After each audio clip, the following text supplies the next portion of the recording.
আমরা পৃথিবীর সব থেকে ভয়ঙ্কর রোলার কোস্টার কিনেছি। আর যদি আপনারা ভাবেন এটা কেন ভয়ঙ্কর,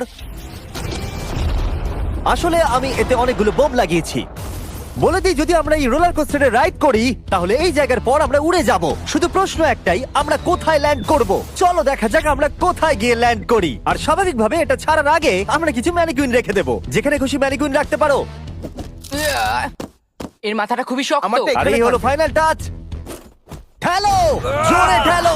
ঠিক আছে, চলো সবাই নেমে পড়ো, নেমে চলো, পড়ো। চলো, চলো, চলো। ওই দেখো ওটা যাচ্ছে। ভালো এগোচ্ছে। কি মনে হয় এটা জুড়ে যাচ্ছে? এটা এবার নিচের দিকে নামবে আর রিম থেকে বেরিয়ে যাবে।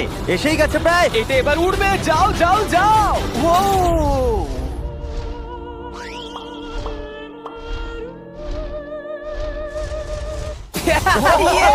এটা দারুণ ছিল। ঠিক আছে, দাঁড়াও দাঁড়াও দাঁড়াও দাঁড়াও। এটা আমাকে ভয় পাইয়ে দিয়েছিল। সত্যি কথা বলতে আমি ভেবেছিলাম এটা আরো দূরে যাবে। এটা ভালো ছিল, কিন্তু চলো এটা আমরা আরেকবার করি, গাড়ির মধ্যে বিস্ফোরক রেখে।